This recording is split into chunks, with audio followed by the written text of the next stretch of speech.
성도 여러분, 오늘 말씀을 시작하면서 우리 한번 잠깐 생각해보는 시간을 가져보도록 하겠습니다.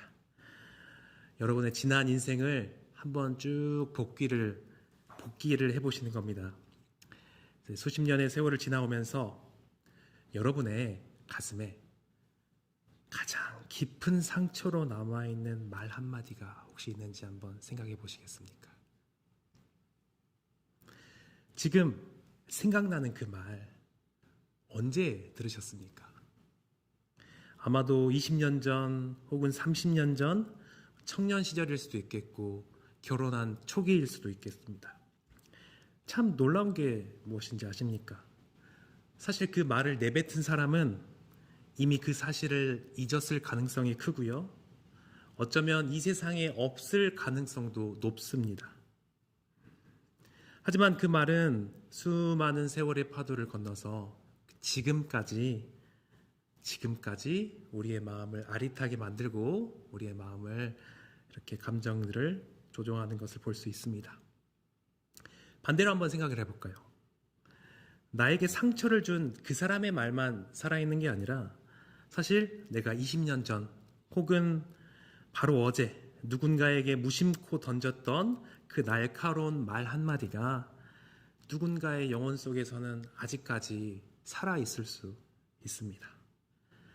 나는 그저 공중에 그냥 내뱉고 잊어버린 소리였는데 그 말이 누군가의 인생에 지금까지도 그 사람의 자존심을 태우고 관계를 태우고 지옥 같은 고통을 주고 있을지도 모른다는 사실이죠. 몸에 난 상처는 시간이 지나면 아물고 흉터는 남는다는 것을 경험하는 것을 우리가 잘 알고 있습니다. 하지만 이 말의 상처는 조금 결이 다릅니다. 이거는 시간이 흐를수록 더 깊이 뿌리를 내리고 때로는 한 사람의 인격을 정하기도 결정짓기도 하고 인생의 전체의 방향을 완전히 뒤바꾸기도 합니다. 말은 단순히 입 밖으로 나오는 소리가 아니라 누군가를 살리기도 하고 죽이기도 하는 실제적인 권세인 것을 우리가 경험하는 것이죠. 그렇다면 여러분, 우리는 이토록 말의 위력을 잘 알면서도 왜 여전히 우리의 입술을 제어하지 못할까요? 왜 우리는 사랑하는 가족에게 그리고 이 소중한 지체들에게 축복의 말보다 나중에 후회할 말들을 왜 내뱉으면서 살아가는 것일까요? 야고보 사도는 바로 이 지점을 지적하고 있습니다. 야고보서는 단순히 우리에게 말 조심하면서 도덕적으로 살아라 라는 수준의 얘기를 하려는 것이 아니라 야고보서는 이 말의 문제를 우리가 지난 시간에 나누었던 그 구원 얻는 믿음의 본질과 연결시키면서 질문에 대답하고 있습니다. 우리가 야고보서 2장에서 행함이 없는 믿음이 얼마나 무서운 상황인지에 대해서 배웠습니다. 행함이 없는 믿음, 즉 다른 사람에게 유익을 줄 수 없는 믿음은 그 믿음은 나에게도 유익을 줄 수가 없다라고 했습니다. 나에게 유익을 줄 수 없다라고 하는 것은 그 믿음이 죽은 믿음이기 때문에 예수님 재림시에 일어날 심판에서 최후의 심판에서 나를 구원할 믿음이 아니라는 의미였습니다. 왜냐하면 마지막 때에 우리는 예수님 앞에서 나의 행함을 통해 내 믿음의 온전함을 보여야 하기 때문에 그렇습니다. 그리고 바로 이 행함이 없는 믿음, 다른 사람들에게 유익을 주지 않는 대표적인 예시로 바로 오늘의 언어 생활을 드는 것입니다. 야고보 사도는 행함의 가장 구체적이고 가장 일상적인 시험대가 어디인지 제시하고 있습니다. 마치 우리 행함이 하나님 앞에 기록되는 것처럼 우리가 내뱉은 말 또한 단순히 공중에서 흩어지는 것이 아니라 하나님 앞에서 우리의 믿음이 살아있음을 증명하는 증거가 된다라고 하는 것입니다. 이를 위해 야고보 사도는 당시 청중들이 관심을 갖고 있으며 말로써 대표내는 교회 내의 직분인 교사, 선생을 통해서 말문을 엽니다. 우리가 고린도전서 12장에 보게 되면은 바울이 하나님께서 교회에 몇을 세우셨다라고 하는데요. 그 중에 하나가 바로 교사입니다. 말씀 교사는 교회에서 반드시 필요합니다. 반드시요. 그런데 오늘 본문에서 이 야고보 사도가 교사를 다루는 것은 단순히 교회 직분을 넘어서는 그 당시 사람들의 관심에 대해서 보여주고 있습니다. 초기 교회의 선생은 유대교 랍비와 비슷한 직책으로 여겨졌습니다. 이 말이 무슨 말이냐면 그 당시에 선생의 직분은 교회 내에서 상당한 영향력과 지위를 가지고 있었음을 짐작할 수 있다라는 것입니다. 특별히 이 당시의 사회를 생각해 본다면 대부분 낮은 계층에 있었던 사람들이 대부분이었던 교회 공동체 안에서 이렇게 특별하게 존경을 받고 영향력을 행사할 수 있는 이런 자리는 사람들의 큰 가르침의 사역에 큰 매력을 느끼는 그런 유인이 되었을 것입니다. 그리고 교회가 시작된 지 얼마 되지 않아서 이 교사가 되는 명확한 기준이 없었기 때문에 누구나 권위자로 세워질 수 있는 시대였죠. 야고보는 이들이 선망하고 동경하는 가장 거룩해 보이는 선생조차도 말의 심판 앞에 떨고 있다면 너희들은 어떠해야겠느냐라고 말하면서 이 말의 문제가 공동체 전체의 문제인 것을 전환하고 있습니다.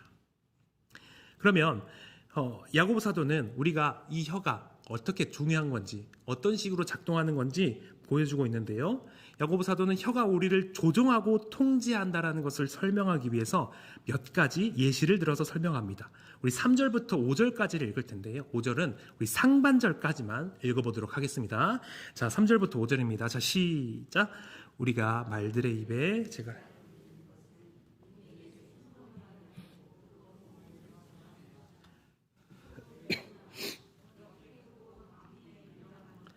지극히 작은 키로서 사공의 뜻대로 운행하나니 이와 같이 혀도 작은 지체로 돼 큰 것을 자랑하도다. 네, 여기까지 읽겠습니다. 첫 번째는 말에 재갈을 물리는 것으로 말합니다.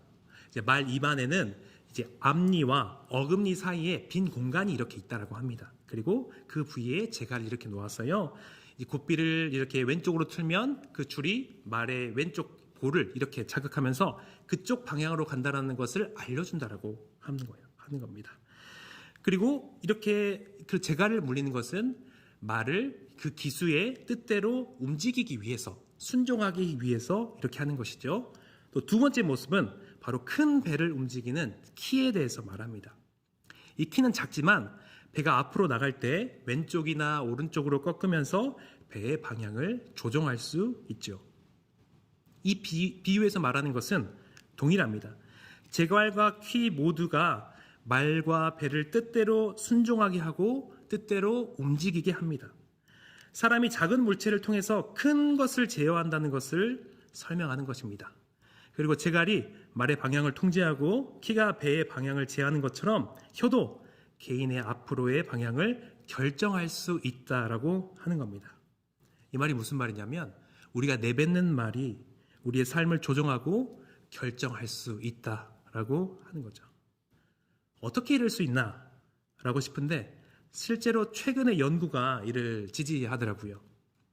신경심리학자인 박사가 있는데 그의 저서에서 뇌가 반복적으로 경험하는 것에 의해서 그 모양이 결정된다라고 합니다. 만약 어떤 사람이 부정적인 상황에서 계속해서 머물고 욕설을 반복하고 그런 상황 속에서 노출된다면 부정적 편향이 강화되어서 스트레스에 더 민감해진다라고 합니다. 반대로 사람이 긍정적인 상황에서 계속해서 머물고 그러한 말들을 계속 반복한다면 뇌가 행복을 더 잘 감지하도록 물리적으로 뇌가 구조가 바뀐다라고 설명합니다. 또 이와 비슷한 맥락으로 다른 연구에서 생각의 방향을 의도적으로 바꾸는 행동이 뇌의 회로를 다시 재배치할 수 있다라고 말합니다.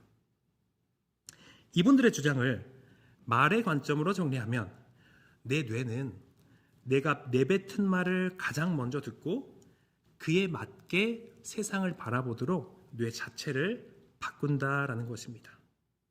물론 단순히 욕을 몇 번 하거나 좋은 말을 몇 번 한다고 해서 내가 확 바뀐다고 하면 거짓말이겠지만 과장이겠지만 실제로 이것을 꾸준히 오래 한다면 우리에게 아주 큰 효과를 미치는 것이 분명해 보입니다. 내가 지속적으로 반복하는 말이나 생각이 우리를 이끌어 가는 것이죠.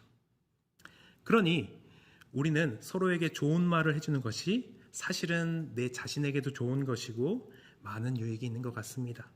우리 교회에서도 좋은 말을 서로 해주고 힘을 주는 말들이 많아졌으면 좋겠습니다.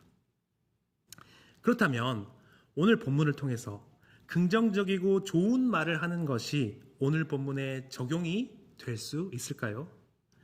이것은 제 생각에 살아가는데 실용적이고 좋은 지혜일 수는 있지만 본문이 말씀하는 궁극적인 적용은 아닌 것 같습니다. 왜냐하면 야고보 사도는 단순히 개인이 살아가는데 실용적인 지혜를 말하는 것이 아니라 지금 공동체의 문제를 다루고 있기 때문에 그렇습니다. 학자들은 야고보서에서 이 몸이라는 단어를 야고보가 이중적으로 사용하고 있다고 하는데요. 이것은 개인뿐만 아니라 교회 공동체를 모두 가리키는 것으로 보고 있습니다. 그러면 이를 고려해서 아까 읽었던 본문을 우리가 다시 한번 보게 된다면 교회 내에서 몇몇의 말하는 이들이 그들의 말을 통해서 공동체의 방향이 조종될 수 있다라는 것입니다. 다시 한번 해볼까요? 교회 내에서 몇몇의 이들이 하는 그 말들이 교회 공동체의 분위기와 상황과 그 모든 것들을 이끌어갈 수 있다라고 볼 수 있습니다. 그리고 이 본문의 뒷부분에서 몇의 사람들이 이 혀의 강력한 능력을 아주 부정적이고 파괴적으로 사용하고 공동체를 특정한 방향으로 이끌어가고 있음을 말해주고 있습니다. 이어서 야고보 사도는 이 혀가 얼마나 길들이기가 어렵고 얼마나 파괴적인 능력을 가지고 있고 공동체 안에서 잘못 사용되는지 말해줍니다. 그리고 혀와 말을 제어할 수 없는 불에 비유해서 설명하고 있는데요. 우리 5절 후반절과 8절인데 제가 읽어드리도록 하겠습니다. 여러분은 눈으로 한번 따라와 주십시오. 보라, 얼마나 작은 불이 얼마나 많은 나무를 태우는가. 혀는 곧 불이요 불의의 세계라. 혀는 우리 지체 중에서 온 몸을 더럽히고 삶의 수레바퀴를 불사르나니 그 사르는 것이 지옥불에서 나느니라. 혀는 능히 길들일 사람이 없나니 쉬지 아니하는 악이요 죽이는 독이 가득한 것이라. 아멘. 팔레스타인 기후에서는 산이나 들에 나는 불이 종종 경험됩니다. 지중해성 기후이기 때문에 굉장히 건조하기도 하고요. 특별히 그 팔레스타인 지역이 더 건조하기도 하죠. 우리나라처럼 마치 커다란 숲에 나무가 있는 것이 아니라 대부분 거기의 나무들은 마치 덤불처럼 이렇게 잘게 자른 나무들이 많이 있는데 심지어 그것들도 푸릇푸릇한 게 아니라 건조해서 잘 마른 그런 경우도 있습니다. 그래서 마치 건기가 되는 그 시기가 되었을 때 농축을 하기 위해서 목자들이 이렇게 돌아다니다가 요리를 하기 위해서 불을 피게 되었죠. 그러다가 그 작은 불씨가 그런 나무에게 탁 붙었을 때 아주 큰 불로 타오르는 것을 일상적으로 경험했다는 것입니다. 현대에서도 산불을 잡는 것이 쉽지 않은데 이 당시에는 얼마나 더 그랬을까요? 그런데 야고보 사도는 혀가 바로 이런 불과 불씨와 같다라고 합니다. 작은 불로도 많은 나무를 태우는 불입니다. 그리고 5절에서 언급한 작은 불씨가 이제 6절에는 불 그 자체가 되는데요. 이 불은 한번 붙으면 자신을 증식하고 통제가 불가능해지는 것을 보입니다. 이것을 작은 혀, 적은 사람들의 말이 공동체를 완전히 불태울 수 있다는 것을 말해주는 겁니다. 그런데 되게 흥미로운 것은요. 우리가 사도행전 2장에 보게 되면 오순절 날 어떤 일이 일어나죠? 불의 혀와 같은 것들이 성도들에게 성도 머리 위에 임하게 됩니다. 이것은 사실 하나님께서 복음을 전하기 위해서 성령님께서 임하시고 그 성령님의 역사에 대해서 말하는 거기 위해서 불의 혀에 대해서 말하는 겁니다. 그런데 오늘 본문에서도 불의 혀가 나오는데 이 불의 혀는 성령님의 불이 아니라 불의의 세계라고 말합니다. 이 말이 무슨 말이냐면 세상에서 존재하는 모든 종류의 악이 이 사람의 혀 안에 집약되어 있다라고 하는 겁니다. 복음을 전할 그 혀에 지금 야고보 사도가 말하는 건 뭐예요? 온갖 종류의 악이 그 혀에 집약되어 있더라고요. 그리고 그 혀는 말을 내뱉는 사람의 인격 전체를 오염시키고 부정한 상태로 만듭니다. 이 혀는 삶의 수레바퀴, 그 인생 전체를 완전히 태워버리고 파멸로 몰고 갈 수 있다는 것입니다. 그런데 중요한 점은요, 야고보 사도가 말하는 가장 중요한 점은 이 파괴적인 불을 제어할 수가 없다는 겁니다. 아주 건조한 곳에서 산불이 나면 태울 것을 다 태워야 없어지는 것처럼, 꺼지는 것처럼 이 말들은 자신과 공동체를 더럽히고 오염시키고 그 공동체를 지옥으로 만들 때까지 멈추지 않는다라고 하는 것입니다. 왜 그럴까요? 왜 그럴까요? 여기서 야고보 사도는 핵심을 말합니다. 그것은 혀가 내뿜는 파괴적인 에너지의 원천이 바로 지옥이기 때문이어서 그렇습니다. 혀가 스스로 불타는 것이 아니라요, 그 뒤에는 지옥, 사탄적 권세가 에너지를 공급하고 있다는 것입니다. 인간이 왜 혀를 제어할 수 없습니까? 그것은 그 에너지가 인간의 의지보다 더 강력한 악의 근원으로부터 오기 때문입니다. 그 혀의 뿌리가 지옥에 있습니다. 마귀의 본질적인 정체성이 하나님과 사람 사이, 사람과 사람 사이에 이간질하고 비방하고 그 관계를 파편하고 분열시키는 존재입니다. 혀가 지옥불에서 난다라고 하는 것은 사람이 그 비방의 말을 쏟아낼 때 그 순간 그 사람, 디아블로스라고 합니다. 복음서에 나오는데요, 이간질하여 갈라놓는 자, 마귀를 부를 때 그렇게 부릅니다. 그러니까 만약에 우리가 이 공동체 안에서 사람과 사이에서 여러 말들을 했을 때, 비방의 말을 쏟아낼 때 그 사람은 마귀와 사탄의 대리인의 노릇을 하고 있다는 뜻이 됩니다. 정말 재미있는 것은 마귀와 사탄은 이 교회를 무너뜨리기 위해서 자신의 거대한 군대를 동원하지 않습니다. 그들은 사람을 통해서, 신자의 입을 통해서 작은 오해의 말, 짧은 비난의 말 한마디를 던질 뿐입니다. 한 사람이 자신을 높이 자랑하기 시작합니다. 또 자신을 높이기 위해서 은근히 다른 사람을 깔아뭉개기도 합니다. 그리고 내 자신이 최고라는 것을 증명하기 위해서 옳은 말을 하기도 합니다. 그러자 다른 사람들이 그들을 보면서 험담하기 시작합니다. 잘못되었다고 지적하기 시작합니다. 심지어 저주까지 합니다. 교회는 파가 나뉘어서 분열하게 되고 결국 교회 공동체는 서로를 미워하고 비난하는 말들이 넘쳐나기 시작합니다. 서로를 향해 분노하고 서로의 탓을 합니다. 만약 이렇게 폭발하는 갈등이 없다면 이 말은, 이 지옥의 말들은 사람을 냉담하게 만듭니다. 서로를 자신과 같이 사랑하고 돌보아야 하는 영적 가족이고 작은 천국이어야 할 교회를 냉담하게 만듭니다. 그리고 냉담함과 무관심 속에서 서로를 향한 사랑이 식어지고 공동체는 천국이 아니라 싸늘한 지옥이 되기 시작합니다. 공동체 내의 말의 힘으로 교회의 모습은 천국이 아니라 지옥의 방향으로 가고 있는 것입니다. 이것은 너무나도 안타까운 이야기입니다. 여러분, 우리가 교회가 너무나 익숙하죠. 매주 가기 때문에, 매번 오기 때문에 교회가 너무 익숙하지만 우리가 한번 생각해 볼까요? 이 교회가 얼마나 소중한지요. 여러분, 이 교회는 삼위일체 하나님께서 만세 전에 그 구원 협약으로부터 수많은 언약이 만들어지면서 이어지면서 만들어진 것이 바로 지금 우리가 있는 교회입니다. 이 교회 공동체는 그냥 세워진 것이 아니라 예수 그리스도의 보배로운 피로, 그 피의 값으로 산바되어서 세워진 것입니다. 교회는 하나님의 구원의 방주이고 진리의 기둥이고 은혜의 샘입니다. 교회 공동체는 우리가 너무 익숙하지만 사실 정말 소중한 것입니다. 왜냐하면 하나님께서 소중하게 생각하시고 아끼시기 때문입니다. 그런데 이 안에서 아무 공로 없이 용서받은 죄인이 이 소중한 교회를 지옥불로 태우고 있다는 겁니다. 너무나 일상적인 말로, 작은 말들을 통해서 그리스도의 교회를 망가뜨리고 있다는 겁니다. 야고보 사도는 우리에게 이런 언어 생활이 합당하지 않다라고 말합니다.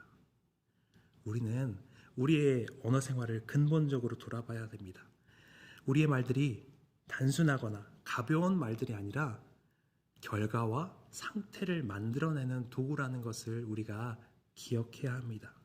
이 말들은 우리를 이끌어가고요. 우리 공동체를 이끌어갈 수 있는 아주 강력한 도구입니다.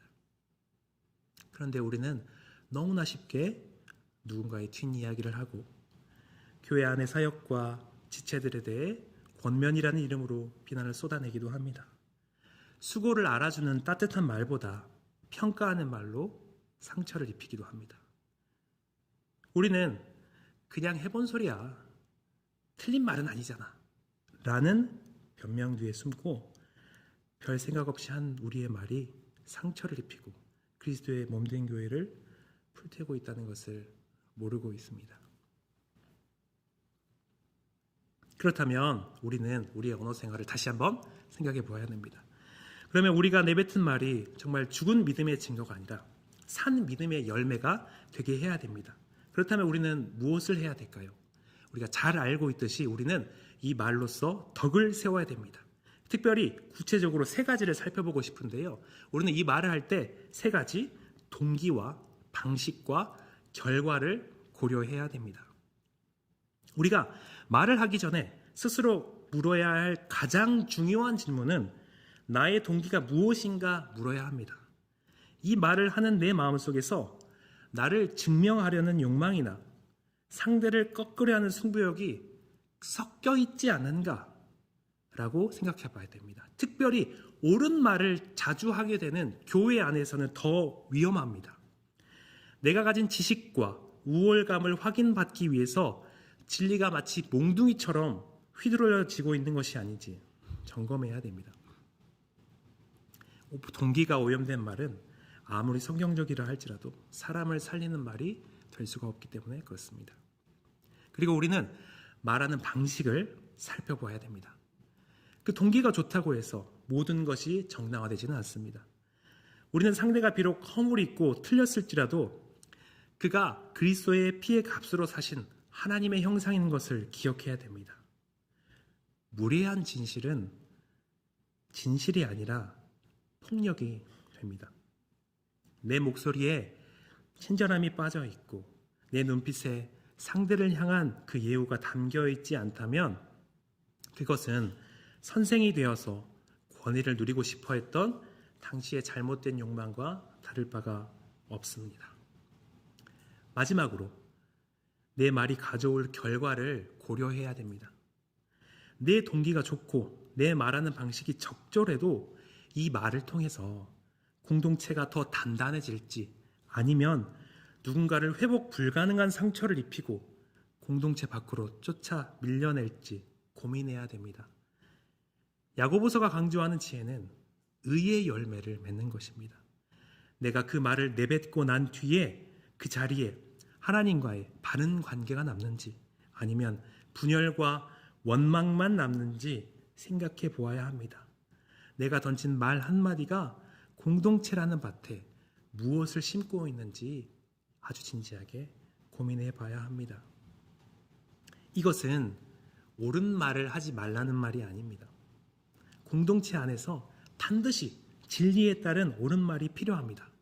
그러나 오늘 말하고자 하는 것은요, 야고보서 전체에서 말하고자 하는 것은 무엇이냐면 이 진리 안에서 사랑에 빠진다면 그것은 정죄와 폭력이 된다는 것이고 하나님의 교회를 병들게 할 수 있다라고 하는 것입니다.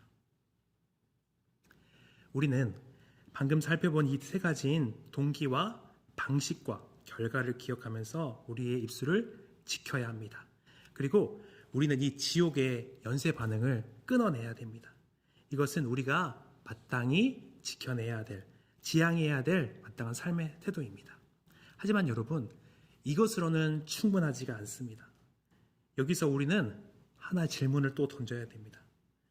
과연 우리는 이 세 가지 말했던 것을 우리 스스로 의지로 완벽히 지켜낼 수가 있을까요? 그런 능력이 있을까요? 이것으로 충분하지 않을 것 같습니다.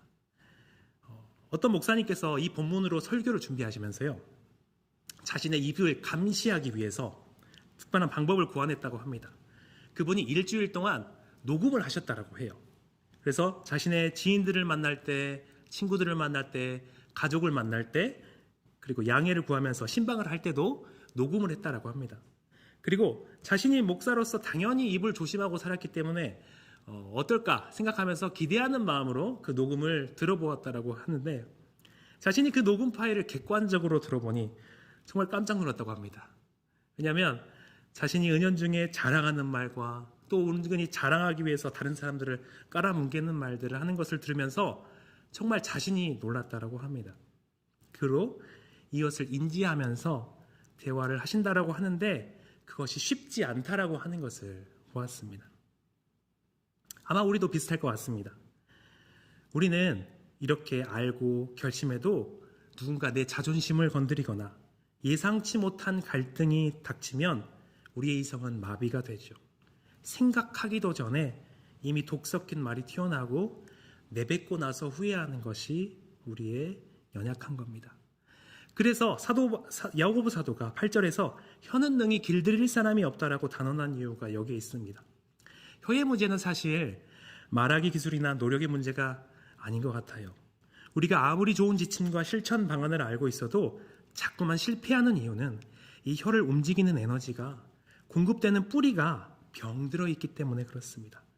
겉으로 드러나는 입술의 증상보다 더 심각한 영혼의 상태, 바로 우리가 첫 시간에 봤던 두 마음의 상태가 이 문제의 모든 것의 핵심입니다. 우리 10절에서 12절을 함께 읽어보도록 하겠습니다. 자, 시작.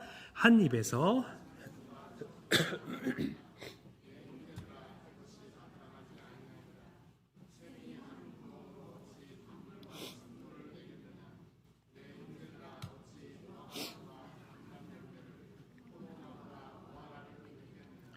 이와 같이 짠물이 단물을 내지 못하느니라. 우리가 잠시 야고보서 2장을 기억할 필요가 있습니다. 2장에서 보면 나는 믿음이 있다라고 하지만 손과 발은 가난한 형제를 외면하는 사람들이 있습니다. 이것은 믿음과 행동이 분리된 상태이고 죽은 믿음이라고 했죠.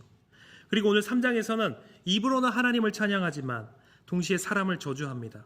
이것은 입술 안에서조차 나뉘어 있는 상태입니다. 이것을 연결해서 본다면 혀를 다스리지 못한 자는 행함이 없는 믿음이 갖고 있는 자라고 말할 수 있는 것입니다. 이들의 원인은 같습니다. 마음이 하나님과 세상으로 나눠 있기 때문에, 두 마음이기 때문에 믿음이 행위로 이어지지 못하고 입술에는 모순된 말이 튀어나오는 것입니다. 그리고 이 야고보 사도는 이것을 시각화해서 표현합니다. 무화과 나무라고 주장하는데 무화과가 열리지 않는다면 그 나무는 죽은 나무입니다. 믿음이라고 주장하는데 행함이 열리지 않는다면 그 믿음은 죽은 믿음입니다. 이처럼 단물이 나오는 샘이라고 하는데 쓴물이 섞여서 나온다면 그 샘의 근원이 오염된 것입니다. 한 입에서 찬송과 저주가 공존하는 것은 그 사람의 마음이 하나님과 세상 사이에서 걸쳐져 있다는 것을 보여주는 것입니다. 통제되지 않는 혀는 곧 두 마음을 품여 분열된 영혼이라는 증거입니다. 그리고 두 마음을 품은 자는 결코 믿음의 열매를 얻을 수 없습니다. 그리고 이러한 죽은 믿음으로는, 이러한 말의 행동으로는 최후의 심판에서 의로운 자로 여김을 받을 수 없다라고 하는 것입니다. 그렇다면 우리는 어떻게 해야 될까요? 우리의 동기와 방식과 결과를 살피며 이야기할 수 있고 그렇게 해야 됩니다. 그러나 이것은 근본적인 해결책이 되지 못합니다. 우리의 근본적인 해결책은 우리의 이 두 마음을 가지고 온전하신 그리스도를 바라보고 그분께 구하는 것입니다. 우리는 야고보 사도의 이 선언 앞에서 완전히 무너집니다. 혀는 능히 길들일 사람이 없다. 이 말씀은 우리 중 그 누구도 심판대 앞에서 자신의 말로 의롭다함을 얻을 자가 없다는 사형 선고와 같습니다. 그러나 바로 이 지점에서 우리는 우리와 전혀 다른 한 분, 우리를 위해서 자신의 혀를 기꺼이 내어주신 예수 그리스도를 바라보아야 합니다. 예수님은 요한복음이 증언하듯이 태초부터 계셨던 로고스, 즉 하나님의 말씀인 그 자체이십니다. 온 우주를 말씀으로 창조하신 그분이 이 땅에서는 단 한 번도 자신의 입술을 사탄의 도구나 지옥불의 통로로 내어주지 않으셨습니다. 예수님은 비난받으실 때 정당한 반박을 할 권리가 있으셨고, 저주받으실 때 하늘의 군대를 동원해서 그들의 입을 막으실 권능이 있으셨습니다. 그러나 십자가의 길에서 말씀 그 자체이신 주님이 보여주신 가장 놀라운 모습은 침묵이었습니다. 이사야 53장 7절은 이 침묵을 이렇게 말하고 있습니다. 그가 곤욕을 당하며 괴로울 때에도 그의 입을 열지 아니하였으며 마치 도수정으로 끌려가는 어린 양과 털 깎는 자 앞에서 잠잠한 양같이 그의 입을 열지 아니하였도다. 주님은 왜 침묵하셨습니까? 그분은 우리가 쏟아낸 온갖 비방과 자랑과 거짓과 저주의 말들이 받아야 될 하나님의 공의로운 심판을 자신의 온몸으로 받아내시기 위해서 입을 닫으신 것입니다. 우리가 내뱉은 지옥의 불 같은 말들이 우리를 오염시키고 공동체를 태울 그 죄를 위해서 그분은 아버지 저들의 죄를 사하여 주옵소라는 용서의 기도를 올리셨습니다. 그분의 침묵이 우리의 더러운 입술을 속량하신 것입니다. 우리는 아무런 조건 없이 우리를 먼저 사랑하신 그분을 바라볼 때 우리의 입을 제어할 힘을 얻습니다. 우리가 입술로 범죄할 때마다 우리를 정죄하는 율법의 소리에 귀 기울이는 것이 아니라 우리를 대신하여 침묵하심으로 그 정죄를 다 받으신 주님의 십자가를 바라볼 때 우리는 우리의 말을 제어할 수 있습니다. 주님의 보혈은 단순히 우리의 과거의 실수를 닦아내는 것에 그치지 않습니다. 그 보혈은 우리의 존재의 근원, 그 샘 바닥에 흐르는 그런 지옥의 불을 씻어내고 그곳에 영원히 솟아나는 생명의 생수를 채우십니다. 이제 우리는 내 의지로 혀를 억누른 자들이 아니라 주님의 사랑에 압도되어서 그분의 성품이 내 입술을 통해 흘러나가게 하는 자들입니다. 주님이 나를 향해서 침묵과 인내로 응답하셨음을 깨달은 자만이 비로소 형제를 향해서 독소를 멈추고 축복의 말을 말할 수 있는 온전한 마음을 갖게 되는 것입니다. 말씀을 정리하겠습니다. 야고보 사도는 말이 개인과 공동체를 한 방향으로 이끌어 나갈 수 있는 강력한 능력이 있다라고 경고했습니다. 우리가 이 말의 힘을 가볍게 여기고 깨어있지 않는다면 우리의 혀는 나 자신뿐만 아니라 그리스도의 피값으로 세운 이 소중한 공동체를 불태우는 지옥의 도구로 쓰임받게 될 것입니다. 우리가 형제를 비방하거나 은근히 이간질할 때, 우리가 우리의 욕심에 따르는 말들을 우리 입 밖으로 내어놓을 때, 그 순간 우리는 어쩌면 하나님의 자녀가 아니라 마귀의 대리인 노릇을 하는지도 모릅니다. 이것은 너무나 무섭고 두려운 일입니다. 더 무서운 것은 우리가 내뱉은 말이 그냥 공중에서 사라지는 것이 아니라 하나님의 심판대 앞에서 우리의 믿음이 살아있는지 죽어있는지 증명하는 가장 명확한 증거가 된다는 것입니다. 하지만 여러분, 오늘 본문에서 우리가 살펴본 것은 이런 도덕적 결단이 아니라 우리의 이 절망 가운데서 우리를 위해서 속량하신 예수 그리스도를 말했습니다. 우리에게 필요한 것은 뿌리의 전환입니다. 두 마음이 온전해지는 것입니다. 그것이 가능한 것은 우리를 위하여 죽으신 그 예수 그리스도를 바라보고 그 보혈을 힘입고 그분의 사랑에 압도될 때 가능한 일입니다. 이번 한 주 우리의 일상적인 말들이 우리의 살아있는 믿음을 증명하는 가장 아름다운 열매가 되기를 소망합니다. 훗날 우리가 주님 앞에 서는 날 우리가 내뱉은 모든 말이 사실은 주님을 향한 사랑의 고백이었고 공동체를 세우기 위한 노력이었음을 그렇게 보여주는 산 증거가 되기를 예수님의 이름으로 축복합니다. 우리 말씀을 생각하시면서 두 가지 가지고 기도하겠습니다. 첫 번째는 우리의 입술의 무거움을 깨닫고 회개해달라고 기도하겠습니다. 우리가 내뱉은 말은 공중에서 사라지는 소음이 아니라 누군가의 영혼을 태우는 불이고 하나님 앞에 심판대에 서야 되는 증거입니다. 그냥 해본 소리라는 변명 뒤에서 형제를 비방하고 공동체를 무너뜨렸던 우리의 악함을 용서해 주시고 우리의 입을 제어하게 해달라고 기도하고요. 두 번째로 우리 혀의 뿌리가 오직 예수 그리스도께 접붙여지게 해달라고 기도하겠습니다. 우리 스스로의 의지로는 결코 혀를 길들일 수 없음을 정직하게 고백하고 나를 위해서 침묵하신 주님의 사랑을 우리 마음에 채워서 우리 입술에 생명의 단물이 흘러나오게 해달라고 우리 함께 이 두 가지 제목 가지고 기도하도록 하겠습니다. 기도하시겠습니다. 살아계신 하나님 아버지, 오늘 야고보서를 통하여서 이 말에 하나님께서 경고하시고 알고자 하시는 것, 특별히 교회 공동체를 향해서 말씀하고자 하시는 것을 배웠습니다. 하나님, 우리가 이 말에 힘이 있고 능력이 있고 끌어가는 방향을 끌어가는 그리고 결과를 만들어내는 능력이 있다는 것을 기억하면서 이 말에 대해서 조심하기를 원합니다. 파수꾼을 세우기를 원합니다. 그리고 무엇보다도 주님, 그것이 우리의 힘으로 할 수 없다라는 것에 대해서 우리 고백합니다. 주님, 우리를 위하여서 그 십자가에서 그 고난길 가운데서 침묵하시며 그 우리의 죄를 속량하신 예수 그리스도를 바라보게 하여 주시옵소서. 그 주님을 바라봄으로써 우리의 두 마음이 온전케 되고 하나님을 향한 한 마음으로 세워질 수 있게 하셔서 우리의 언어 생활과 그 모든 생활들이 주님의 은혜 가운데 세워질 수 있도록 하여 주시옵소서. 그래서 이 공동체가 주님의 사랑 가운데서 작은 천국이 되게 하시고 하나님 보실 때의 아름다운 공동체로 세워질 수 있도록 하여 주시옵소서.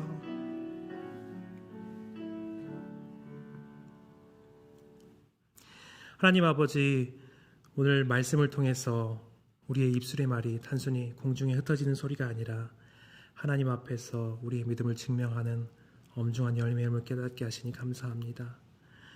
우리는 참으로 연약하여서 우리 스스로의 힘으로는 이 작은 혀조차 길들일 수 없음을 고백합니다. 그동안 말로써 형제를 아프게 하고 공동체를 불태웠던 우리의 교만하고 무례한 입술을 용서하여 주옵소서. 우리를 속량하신 예수 그리스도를 바라봅니다. 쓴 물을 내던 우리를 그 보혈이 흘러들어와 생명의 단물만이 나오는 우리의 입술이 되게 하여 주시옵소서. 이번 한 주간 우리가 머무는 모든 삶의 자리에서 내뱉는 언어가 주님을 향한 아름다운 사랑의 고백이 되게 하실 줄 믿사오며 우리를 고치시고 새롭게 하시는 예수 그리스도의 이름으로 기도드립니다. 아멘.